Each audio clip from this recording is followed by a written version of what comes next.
Do the thorn-covered huts of the Haranir, the twisting roots of Xaxxas, and a mysterious baby Triceratops pet have in common? Welcome back, heroes. I'm your host, Xaxxas, and today we're untangling the thorniest mystery of the War Within. How a deep-rooted legend, coupled with some cleverly hidden clues, might... Deep grove roots. The roots continue to grow even after the rose is plucked. Not useful for any practical purposes, but rather intriguing to study. You suspect it will be a while before you find a fully grown deep grove rose again. Deep grove rose. It's purple. There's Triceratops down here too. Yeah, I did a memory the other day where I fought some dinosaurs down underneath there. So there used to be dinosaurs down in the ringing deeps. Triceratops and stuff like that. Might just unveil a brand new zone and reveal a connection to some of Azeroth's most ancient powers. Yeah, going up through the roots in a deep grove would be fucking sick. Today's report, journey to the center of the earth, the Haranir's secret rose garden, Freya's Briarhorn hatchling, Thanks, Hide in and how Darkness. a fake leak foresaw the road ahead. First up, the Haranir. These new proto-elf, troll-like beings sprung out of the green corners of Xaxxas during the Ashgahet campaign, and their very existence screams at a lost chapter in Azeroth's history. The Haranir craft their homes and armor from an unknown thorny plant. The plant's leaves are a vibrant orange with green stems. Yeah, they look a lot like the wasps and shit.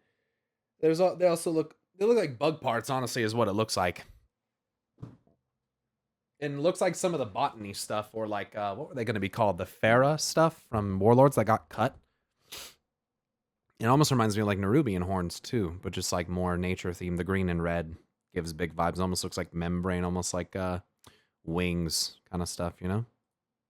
And thorns that appear red at the tips, a bit like a rose bush.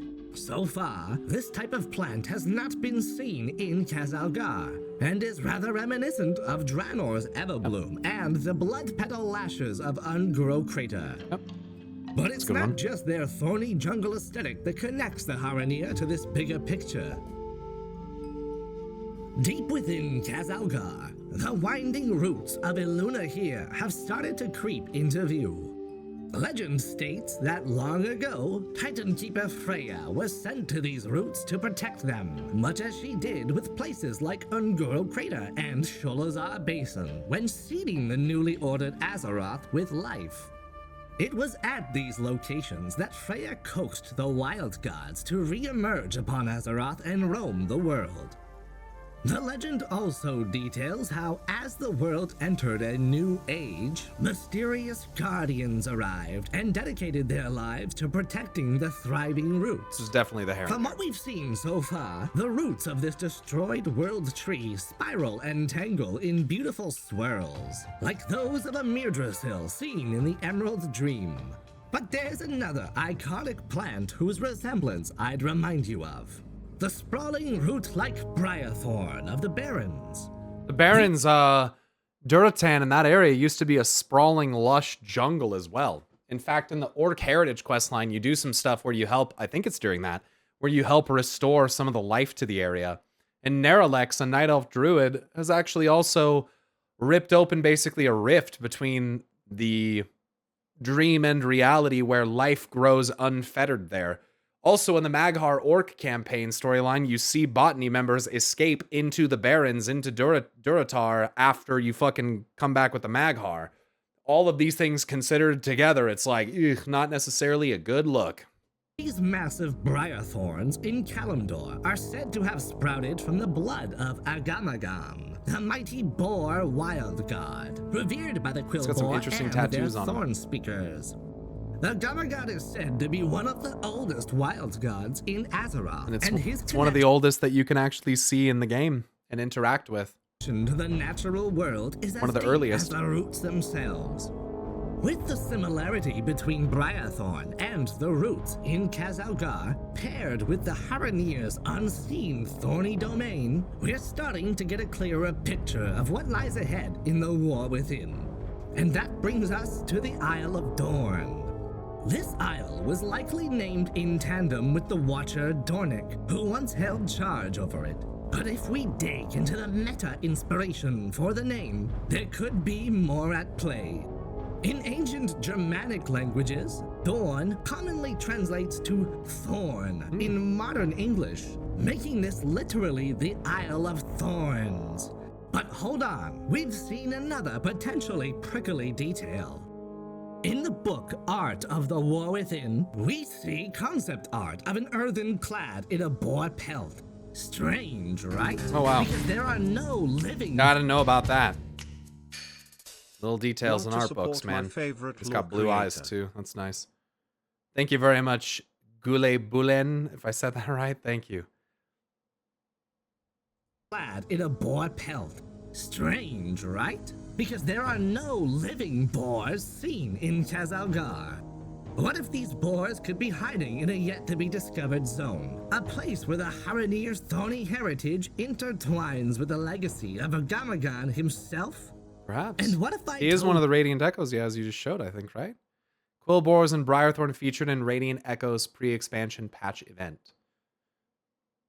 Self? And what if I told you that Blizzard might have already given us a... And the Haranir have spines on them, which I've attributed to be extremely similar to Nerubians, but there are also the Quill Boar, and that's something... it makes me wonder, is there a connection between the Nerubians and the Quill Boar, that they both have spines like they do and like fur, or is that just a coincidence, or... I think that's interesting. Into these root-bound lands. Good, Maddie and Dylan, how are you? In the form of a seemingly harmless pet. Hi, Pyro. Introducing the Briarhorn Hatchling. Good. Today's been little crazy. Stone Triceratops popped up in the time rifts added in patch 10.1.5 of Dragonflight. Really? Being sold by the vendor for the Titan Utopia timeline.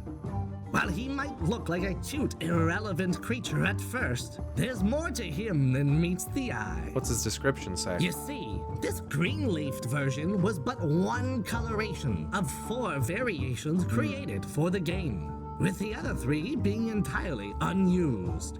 Besides the Briarhorn Hatchling used in-game, here we can see another shade of teal green, a yellower green, and a striking orange-leafed one. That's beautiful. I love that color variant. Holy shit. Now, some of you may recognize these Briarhorns from the fake Avaloran leak that preceded the War Within's announcement back in October 2023. When I crafted these images, I based the adult Briarhorn from the Everward on the already existing Briarhorn Hatchling. One color in the for each game. season. Why, you ask? Well, given that these were added in a patch about time travel, I believe that the Briarhorn and a handful of other items sold or dropped during the Time Rift events were indeed in-game teases and clues to what was coming in 11.0 and beyond. Agreed. Yeah, fully agreed. I fully 100% agree with that. They've done this shit before. I think with even more subtle things, like the release of the Alabaster mounts coinciding with the resurrection of Kalia Menethil. That's not a fucking accident. Right after fucking Legion, where we had the priest legendary called the Alabaster Lady. That makes reference to a fucking poem about the gods throwing down their spears. Hope you're and doing crying, well, man. crying from the heavens, like, and watering everything with their tears. Like, it's just like, that's not a fucking coincidence. Yeah, I fully agree. I think the time rifts were pretty heavily hinting at exactly what is to come. And I think that this is a pretty clever interpretation of it. Hope you're doing well, man. Thanks, Tusky. I am. And wow, thanks so much for being a tier 3 sub. Holy shit. Thanks, dude. And That's a here's big where one. things get even more interesting. The Briarhorn Hatchling, a baby stone direhorn, is probably just the miniature version of something much larger that we'll see in upcoming content. But what exactly might It'd be interesting because I believe, like, kind of what that's implying is we might actually get to see some type of construct from which dinosaurs like the Triceratops were derived, or the ordered versions of something that already existed. Like I said, if you do the Radiant Echo event, or whatever the fuck it's called, Azeroth Echo, in like Southern Ringing Deeps, you fight a bunch of dinosaurs. Which kind of seems to imply that maybe once there used to be a bunch of dinosaurs down there, including a Triceratops. And it just kind of makes you wonder, like, are the Loa going to be involved? Is it going to be direct wild god stuff? Are we going to learn more about, and think about it. The first place, I think, one of the first places we ever see dinosaurs in the game, and I think where we're kind of supposed to believe they popped up from, is in Ungoro Crater, right? Isn't that like one of the earliest, like, like vanilla game zones where you could do like dinosaur stuff and see all the T-Rexes and all that stuff? It's like all centralized in that zone. It just kind of makes me think, like, what is that trying to say about maybe Jurassic times, as it were, on Azeroth, and where do these dinosaurs really come from? Are they from Ungoro? Are they coming out of the dream? Where are they coming from? And were they ordered? Were they made from constructs initially that caught like the curse of flesh? Or like what, I think that's super fun to start thinking about, and to use like a pet as the basis for a theory, I think is just clever. And I do think Blizzard does stuff like this all the time. Stranglethorn Vale. Yeah. Stranglethorn Vale. Shaladrasil, which is covered in red fucking thorns and stuff because of Val'Shara, rather. What you're saying here with Isle of Dorn, I think it's clever to look into the Germanic inspiration, maybe root for that, pun fully intended, and thinking about the connection to Thorn. That's pretty fucking clever, dude. I like that a lot. And I think really the Earthen are the surface level story of what's going on here. I think we are on the outermost layer of the story that they're telling right now, and it's gonna get pretty wild. Might that be? And how does it tie into the root? It's also weird because dinosaurs are only located in Ungoro Crater, Sholazar Basin, and Zuldazar. And Sholazar Basin is a weird lake with water going deep into the earth, which is connected to all this. And Zuldazar is also relevant because it's another one of the high peaks, the Arathi Highlands as well. I think you find some there. But the Arathi Highlands, another place where I believe was it the Amani, or who was it that? It must have been the Amani that settled over there, right? And like had their temples. I believe it was, and towards the hinterlands and all that stuff too, I think. And these are mountainous regions that are higher up. What you guys will find is that places like Hyjal, places like Mount Magumbala, and things like that, I think that these higher peaks might have an easier time connecting to the Emerald Dream. If the Emerald Dream is something bound to the outside of reality or is an orbiting body of reality, then perhaps being at a higher point would allow you to connect with it more easily. Like trying to send a signal from Earth to the moon, I don't know if this is how it works, but maybe being, at a higher elevation could help take away impediments to the signal strength or something like that in order to bridge those realms more directly. I think it's partly why like convergences of ley lines are relevant for linking places in reality together, like the Dark Portal, for instance, because places where the power connects more easily can be more easily ripped open and be used as transitory pathways between realms. Raptors are everywhere. I think it's kind of an exception, perhaps. I don't know. But yeah. The Haranir and the next zone of the War Within. Torkali. Let's take a moment to remember Torkali, the Zandalari Direhorn Loa, who is the great mother of all Direhorns. And who definitely doesn't look like she's got instruments of domination thrust upon her with bindings and all sorts of things. No, certainly not. The Zandalari certainly didn't want to dominate things like that. The Zandalari were also ordered, I'm pretty fucking sure. Their society screams of ordering. Going by such titles as the Moving Mountain, the Wandering Bulwark, and the Loa of Wanderers. Torkali is also known as a Loa of Bounty and Harvest, sharing a widespread connection with the wilds of Azeroth. She is a Loa that has no temple, for the wilderness itself is her place of worship. To the Zandalari, she is the grass, the great shaper. Where she walks, great valleys are born. Where she drags her horns, rivers run. I think it's possible that we'll see Torkali make a comeback in the War Within through the prehistoric connection to the Titan Keeper Freya, whose bountiful gardens we have explored are often littered with dinosaurs already. Yep. And generally places with high likeliness for links with world trees and great trees. We know the great trees connect to places like the Emerald Dreamway and allow access to the Emerald Dream. We know that places like Shaladrasil and Val'Shara are inherently linked to the Dream because of their connection via the world tree. Hyjal is the same way. I would imagine that, yes, Stranglethorn Vale and places like Ungoro Crater are also like this for the same reason.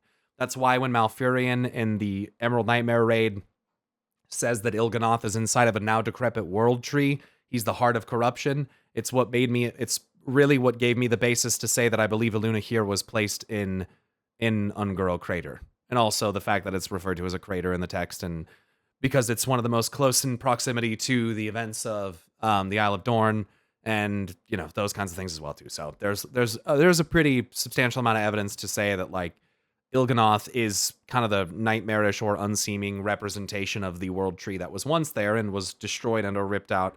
In that the roots, similar to the roses that Xaxxas is linked in this video, kept growing, as stated in the legend, right?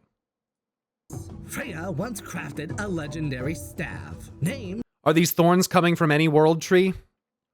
So the only world tree, if I'm not mistaken, that I have seen thorns grow off of, and maybe I'm misremembering this, but I think is Shaladrasil.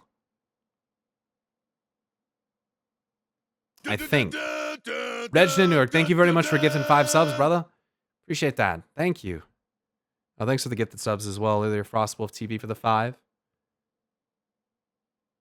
But anyway, let's let him cook. The Wanderers compared with dinosaurs already. He's gonna tie the monk one into it too? Yo. Freya once crafted a legendary... And he's shown Kaipari trees in the background too? Sick. ...staff named Fuzan, the Wanderer's companion, from a branch of a first tree that all of Pandaria's forests are said to blossom from, including the Kaipari Oh yeah, trees Veil of with Eternal their Blossoms too. recognizable Yeah. orange leaves, once again echoing the orange hues we see in the Haranir's thorned plants and the unused Briarhorn variant. Recognizable Wanderer's companion dinosaurs Let me hear this already. Consider this. Freya once crafted a legendary staff named Fuzan, the Wanderer's companion, from a branch of a first tree that all of Pandaria's forests are said to blossom from. Yeah, to keep in mind though, I know this is a legend, but it also says that she sculpted an ethereal plane of existence. So like, this is also a story that's kind of making it seem like Freya made the Emerald Dream in its entirety. Or at least sculpted it, right? It doesn't necessarily mean created, I guess, but sculpting and changing. I don't know. It's just these legends, we just got to be careful. It's like when people say like, "Oh, Sargeras saw the Eye of Azeroth." It's like, bro, we don't know that that's true. Like this is a historical retelling. Like we got to be careful on what exactly the truth is. And then when we hear about like Eonar was gifted a branch from Illuna here to do this other, or from Illune to do this other thing. It's like, okay, now it's kind of seeming like, is she really responsible for having done it, or is someone else involved here? I just think that there's a little. Don't take these don't take these at face value. You gotta just. And I'm not saying he is. I'm just saying for everybody, you gotta be careful with these. First tree that all of Pandaria's forests are said to blossom from, including the Kaipari trees with their recognizable orange leaves, once again And echoing amber. the orange hues we see in the Haranir's thorned plants. Oh, and the amber. I wonder almost. Yeah, with that being Brewmaster, that's an interesting potential correlation that you're, I think, making there. And the unused Briarhorn variant. That's clever. It wouldn't be far-fetched to think that Freya, who shaped the great wilds of Azeroth and empowered countless wild gods, might have had a hand in nurturing Torkali as well. Freya's role as a life shaper fits perfectly with Torkali's wandering, life-giving influence on the wilds, suggesting a possibly ancient yet unseen bond between the two. I mean, even visually, if you were to use a model like this, I mean, obviously the color is being used to draw some correlations here. The eye color and that stuff, but like, this isn't actually Torkali, so we just... Yeah, just care. I see what you're doing here, and I like this, but it's also not actually what Torkali looks like. At least not now. But I can get behind it. Look, the primordial art of Freya. I mean, look at her. She's got like prehistoric volcanoes behind her. You know, leaves that she's seemingly imbuing with dream energy. Whatever the fuck. You know, like I can get behind it. You got the orange, you got the green, you got the gold, you got the I don't know. I can get behind it. She also has markings on her that are strangely reminiscent of like a Mogu construct. the Mogu, the female Mogu constructs, even the male Mogu have like these etchings and scrawlings upon their skin. Freya's kind of interesting in that regard. I know you based on the pet recolor. Yeah, I did. Yeah, I do follow that, and that makes sense because you're trying to relate it to that through the subtle hint that the pet is supplying. I follow. It's very clever. It's very clever. I get that. I'm not sure. I think everyone else will too. I hope. That's the yeah. Between Freya, the orange-leaved thorn plants, and Torkali, the Loa of Wanderers, indicates a deeper link between the briar horns and the... I believe that art like this about Freya also kind of indicates that like plant life existed and that Freya's influence is like doing something further to it. It kind of seems like the intention was to order through less aggressive means than what the Titans were doing. And so in this way, Freya and Eonar were probably seeking their own form of order that they thought would be more effective, that the Titans probably didn't condone of or didn't understand because it was more rooted in nature and growth than order and control. And so in this way, I kind of like the concept that some things have been more aggressively ordered than others. Pretty much anything that's like a supple, soft human skin mortal, like a dwarf or a human, probably got fully vaporized and turned into Stoneforge, Titanforge, whatever you want to call them. Whereas there are others who I think that maybe like the Haranir who are more gently ordered. They're more ordered through water influence in the similar way that the dragons were. The question is, how much is that influencing you without you even realizing it? And the fact that there are, in fact, Titan records that say that their intention is to make the dragons subservient and even the strongest willed dragons to not stray from the ideals of the Titans is rather alarming, right? It's like, what the fuck are they doing? Sounds like they're sowing mind control into these things when they're ordering them. They're, even if they don't realize that it's happening to them, by swearing these oaths to the Titans and joining them, they're basically bending to servitude that they don't realize is happening. So there's a route that they can take here that's much more naturalist, where what Freya's or what Eonar's doing is more chaotic, but more based in benevolence, more based in understanding nature, and whereas the Titans themselves don't really understand nature very well. And so in this way, perhaps, Aman'Thul and Norgannon maybe don't understand it to the way that Freya does, or Eonar does, so she's doing her own methods under the nose of Aman'Thul, and maybe she has recruited Norgannon to help her do that. I don't know. Maybe Norgannon's the one fucking secretly doing it. I don't fucking know. And then you got Sargeras on the other side, who's basically like, at least what we're told is, eradicate it, bring order through destruction kind of thing. So one is like very much control, manipulating order. The other is much more natural and worked into water and things like that. And then perhaps the third is more like Sargeras, just bring order to it through war and by any means necessary. And that's obviously, another angle at going at that. So yeah, I can fuck with a storyline or a world building where Eonar is positioned as a good guy that maybe is trying to accomplish her own thing and is trying to perform the will of Azeroth or to save life or do what she believes is right, but is kind of caught between, in some capacity, this war between the Aesir and the Vanir, and maybe she's even responsible for it, similar to Golvegan from the Norse mythology. So there's a lot to explore there, and I'm going to let him continue to cook. Skoxinator, thanks for the 7-month resub, dude. The Haranir, and their similarities don't stop at the visuals. You see, the Haranir in Khazalgar are seen wielding scythes, a tool famously used during a harvest. And perhaps this is no mere coincidence. Could these scythes point a Haranir weapon capable of absorbing nature magic for reuse? Towards the Haranir's familiarity with Torkali, the Loa Yep, of Harvest itself. Yep. Also makes me think of Argus, who wielded a scythe, and obviously Zoval, who drops a scythe. And Scythe of Elune is also a thing. There's literally a druidic legendary weapon called the Scythe of Elune that is responsible for the curse of the Worgen. So there is that too. A wild god Loa. In that war between the fucking Worgen and the Satyrs called the War of Thorns, Lamau. Nurtured or no, was it called the War of the Satyr? No, the War of Thorns, was the War of Thorns Darkshore? I think I've got that fucked up. I think I got that backwards. I think I've got that wrong. A lesser dark heart just for nature? What reason Titans would have to seed life at all? I don't get it. Why need all this if they just want to build their facilities and pump Azeroth? Well, I think what we're supposed to believe is that Eonar that she intended, very similar to the Earth Mother, that she had intended the healing and influence of life to drive away the darkness.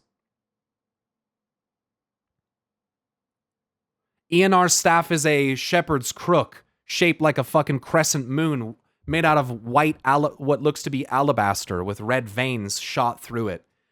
And it could apparently give life to the fucking dead, hope to the despairing, you know, that kind of shit. It's a pretty powerful, insane thing, Sessional.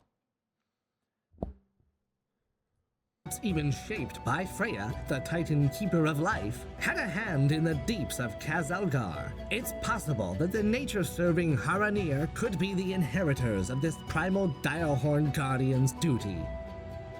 From the legend... Well, wait, what was that? Orwena, Keeper of the Roots. An individual named Orwena, member of a race known as the Haranir, is fascinated by the mortal races and shares our concerns about the Nerubian threat. The Haranir are deeply spiritual and connected to the earth, particularly the roots of trees. While we know little else about Orwena, I feel that somehow she's involved with the visions Azeroth has been sending us. I'm curious as to what part, if any, she and her people have to play in the healing of our world. Interesting. Primal Direhorn Guardian's duty. The Titans swore an oath to protect life at all costs. That is correct. Sorry, I read that question and then never answered it.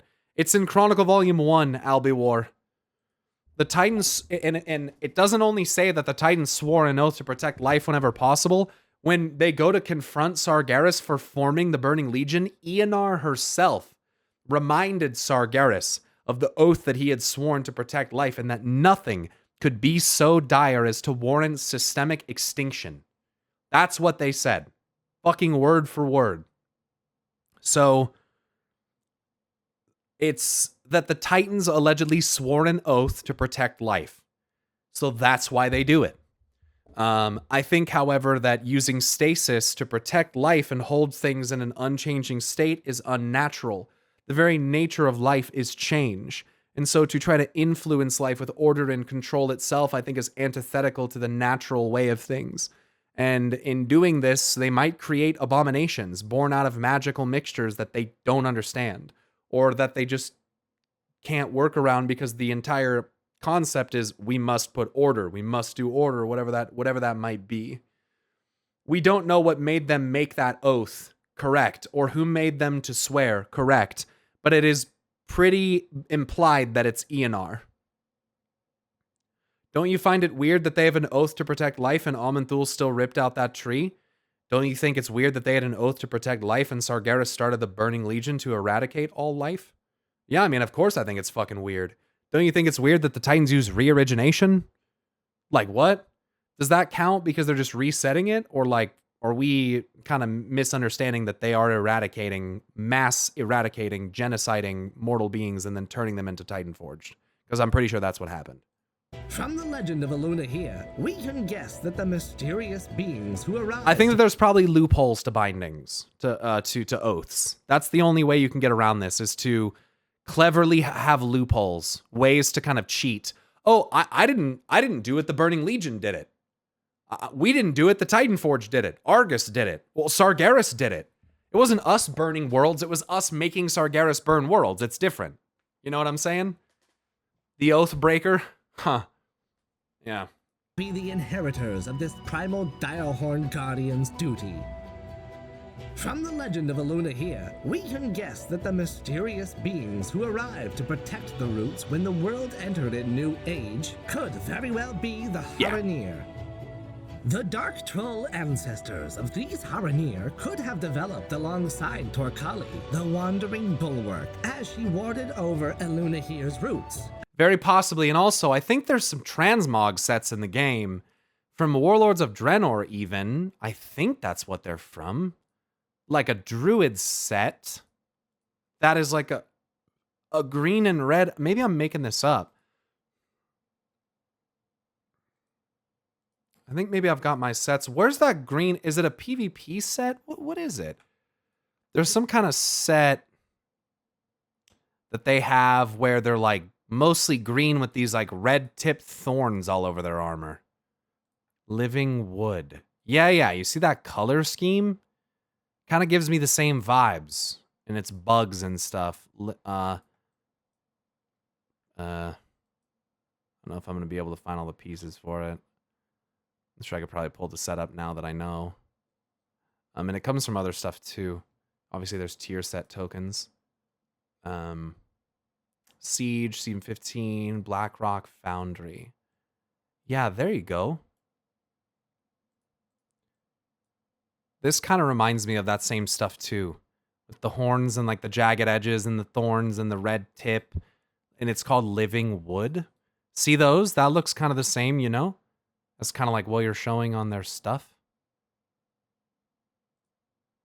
I don't know. The Dark Troll ancestors of these Haranir could have developed alongside Torkali, the wandering bulwark, as she warded Crystals of the over same color as the Olympian cave you were in fruits, earlier, yep. eventually following Torkali's wandering above the subterranean world they knew, and becoming the proud Zandalari we know. But where do trolls come from to begin with? Let's take a look at another new NPC from Ashgahet, the territorial Deepwalker, and compare it to the ancient breakers of Draenor. Nope. When put next to each other, the only striking difference between the Draenor Colossal, The tusks and the fucking helmet. And I don't like the helmet. and the Because you know what it looks like to me? It probably doesn't mean anything, but it looks like domination. That's what it looks like to me. And I don't like that. When put next to each other, the only striking difference between the Draenor Colossal and I the don't like that. territorial Deepwalker is the inclusion of giant tusks on the new model. An iconic Druss-style feature of domination? trolls Sure. in particular. But what really caught my attention is their proximity to the roots of Eluna here. Yeah, because what is stated in Chronicle Volume 2? It's the spores of spore mounds that basically infused into the stone bodies and led to the degeneration into subspecies that led to the creation of orcs. Which means that trolls and orcs could have come about in basically the exact same way. Breaking through the caverns. Could these Deepwalkers be performing a role similar to what Agrimar intended for the Breakers on Draenor? And what if, like on Draenor, where the Brothers orcs from another stem mother. from the Spore Mound's battle with Agrimar's Breakers, we see a correlated history with trolls, originating from the mixture of Deepwalkers, World Tree roots, and Wild God influence in Khazalgar. And last, but certainly not least, we have this new rare herbalism item found in Khazalgar. Yeah, Deep Grove. The Deep Grove Rose. Rose bushes are known for their thorny stems. The green and red appearing color. reddish at the tips, just like the thorns on the gear and huts of the Haranir. Yep. And the Guys, yolk- this is visual storytelling 101. If you want to know how to piece together visual storytelling pieces, this and what I've been trying to add to it is it. The green and the red, the rose motif, the connection to the Farah. This is visual storytelling 101. flavor text for this item reads, quote, "You suspect it will be a while before you find a fully grown Deep Grove grows again." You suspect it will be a while. I like that. I like how they worded that. A rare flower that grows all across Khazalgar. While it doesn't have any properties that make it conventionally useful for other professions, taking a moment to study it will help you learn more about the local flora, granting further knowledge towards your herbalism specializations. Now at Like first next X-Pack a while, or patch. Or patch even. Carol Malakiato, thank you so much for the 63-month resub. you might think this is just a joke about the item's rarity, but The here's items the once per week? stinger. The Deep Could be why. It might be a while as in a week, but there can also be double meanings and stuff too. Grove Roots is another herbalism item. This with a one's pretty crazy. flavor text that reads, quote, "The roots continue to grow even after the rose is plucked. Not useful for any practical purposes, but rather intriguing to study." And that's obviously relevant because of what's written in the thing from the the thing from the Emerald Dream that talks about how when Aman'Thul ripped it out, the roots kept growing beneath. So obviously what this is implying, this is making an allusion to what happened with Iluna here. The roots continue to grow even though it was plucked. And this directly mirrors the legend of Sorry, I just gotta let this guy cook. Iluna here, whose roots continued to grow long after Aman'Thul tore the tree from Azeroth's surface. In our Folks, space. These items are clearly clues planted by Blizzard. Planted by Blizzard, helping us to find the root of the issue. Zone where we will indeed the cancer that grows and lies at Warcraft's heart. Find more fully grown roses and the roots of Iluna here.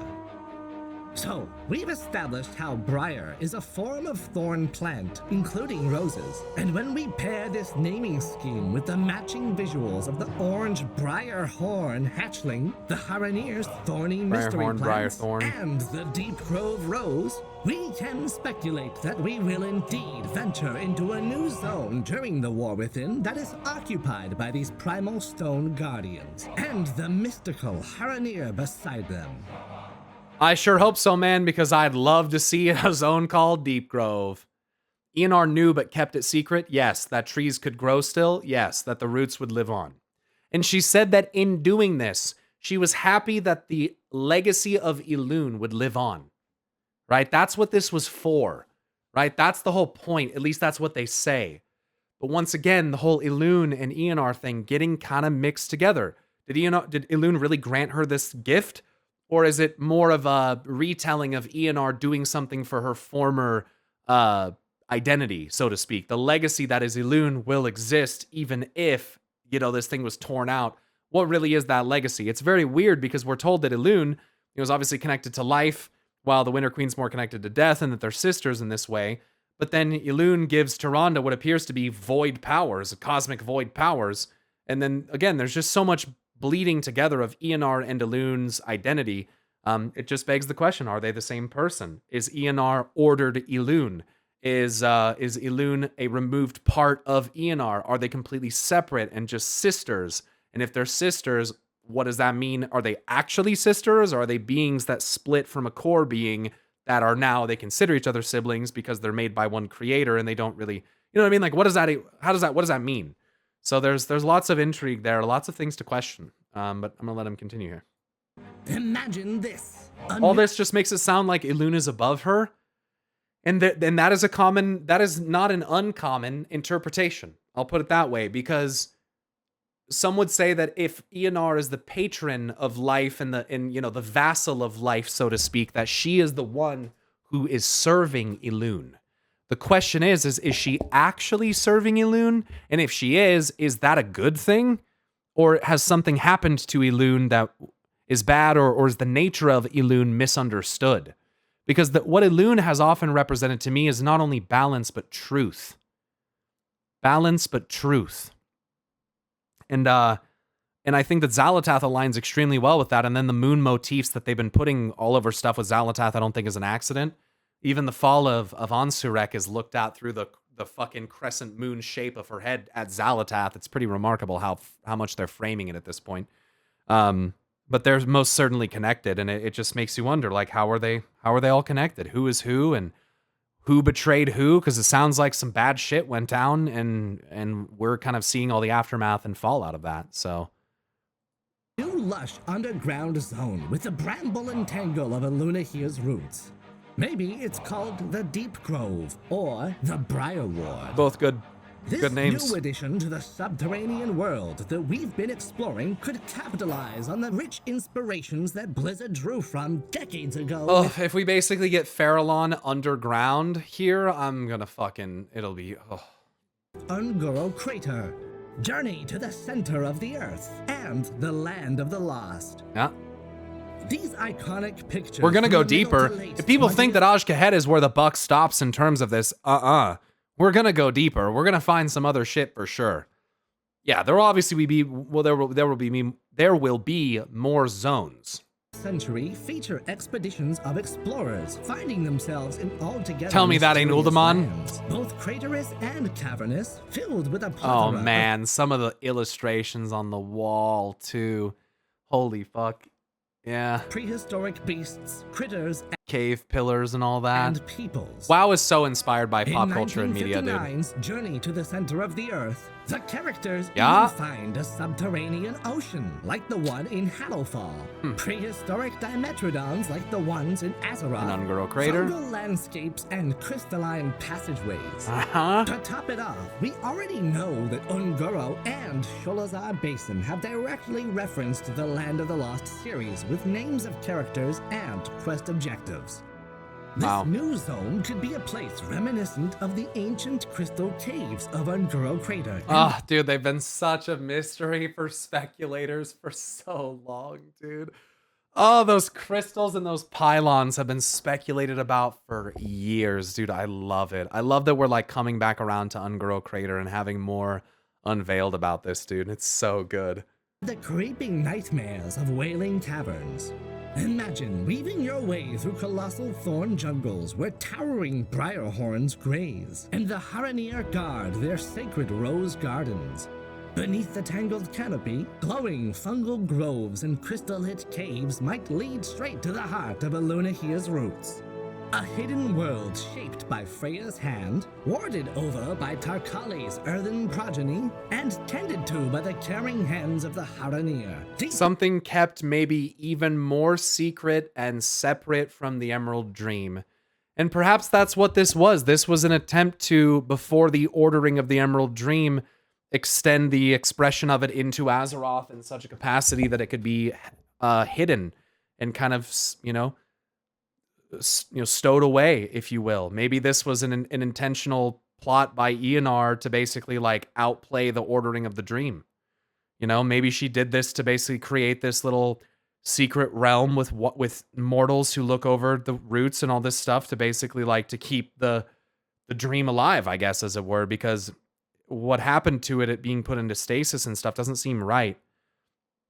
And it is allegedly a construct Nimue placed by allegedly Eonar, although I'm very suspect of that, that is weaving order into the dream. And it just kind of makes me think like, okay, what what does that mean? And then, I don't know, you start getting into the concepts of blending multiple forces together, like what Jay was saying earlier. Is nature as we know it life and order? And nature outside of the purview of order is significantly different, perhaps like demons or old gods? And if that's the case, then what does this say about the orderly nature of the dream as it exists now, about actions from Eonar and the binding of things like the wild gods? Does it say a good thing or does it say a bad thing? I love that. I love that Eonar and Freya stuff always makes me like question this of like, and it's been for years now that I'm like, fuck, I don't know if she's a fucking good guy or a bad guy, man. Like, for a long time I thought she was the bad guy, but now after Shadowlands and that, I'm like, I'm not so sure. I don't know. It doesn't, Azeroth is giving blessings out to people who helped bridge life and death as sisters back together as well, too. So it's like, kind of seems like Azeroth likes it, that it's a good thing, but then I just don't know. I think she rides the line. Eonar's looking out for life, screw everything else. And I think in this way, she's neutral, right? She's not like she's not really siding with Sargeras necessarily, and she's not really siding with the Titan Pantheon more than likely. She's seemingly looking out for life at all costs, and you would think that that would hopefully extend to Azeroth and whatever she is, and that she would be on Azeroth's side, and that in some way, maybe as the golden one, the one that is not bronze nor silver or platinum, as a different kind of Titan, because she definitely appears to be gold, maybe sets her in this area of being moderate in the middle and trying to toe the line between either one. And order can sometimes be good and chaos can sometimes be good, but too much of that is probably damaging to life. And as we learn from Konzu's questions, what protects but also imprisons? The answer is stasis. And stasis is exactly the state in which the dream existed, right? Within the craggy reaches of Khazalgar, waiting for our heroes to explore. And who knows what else we might find when we're down there. Thank you for tuning in. What were those? What else did you have there? Imps. So demons. Yeah. Xaxxas hives, I think is what that is. Or firefly hives, Xaxxas, I think. And then that, I don't know what that is. That reminds me of like Il'gynoth, but it looks like like a soul tree or something like that. It kind of reminds me of the tree of souls from Diablo. That's a Grell. Those are probably Grell. What is that? Am I supposed to believe that that's just like some non-demonic imp?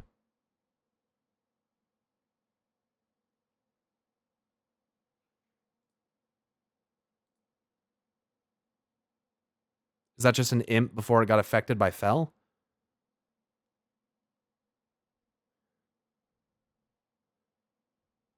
Mulgore and the Emerald Nightmare also has one of these Arakoa birds. Yeah, you do fight those. That's interesting.